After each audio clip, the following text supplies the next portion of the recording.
Shramdaan, which asks people to contribute their time, labor and resources for the project, is indeed a difficult task. If the villagers come together to undertake Shramdaan, immense possibilities open up. It can catalyze the creative energies of a community, foster bonds of solidarity, and create a dynamic for change. Shramdaan for religious purposes evokes a spontaneous response. The same spontaneous enthusiasm is not easily forthcoming in matters pertaining to development of community infrastructure, watershed development being one such example. What is Shramdaan? What is voluntary contribution all about? And why is it so necessary in community development projects? The issue is this: what is given freely or what comes free is never valued by anybody.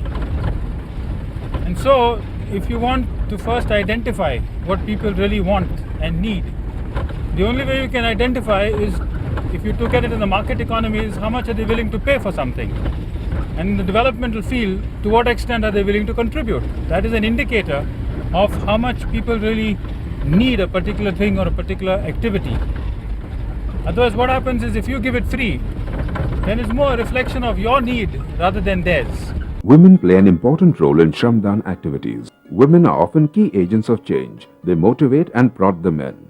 In Jun Mohite, the women introduced the menfolk to the possibilities that watershed development offered and actively canvassed for its adoption. Today, the situation is different. Jun Mohite is a classic example of enthusiastic Shramdaan.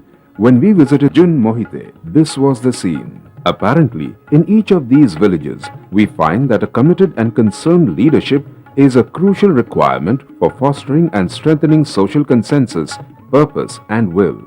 It takes time for people to realize the importance of Shramdaan. It often raises the question of ownership. Will doing so benefit us?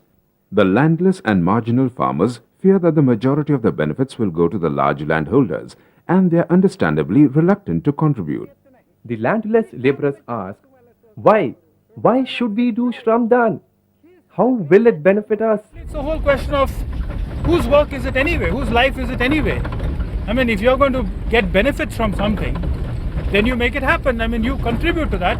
If you can't contribute fully, at least a part of it, because unless you do it, it doesn't become part of your world, part of your responsibility structure and part of your identity structure. And unless that happens, you can never say, this is my own. The practice of Shramdaan is growing as people come to appreciate its power and potential. People are realizing that finally it is they alone who have to help themselves.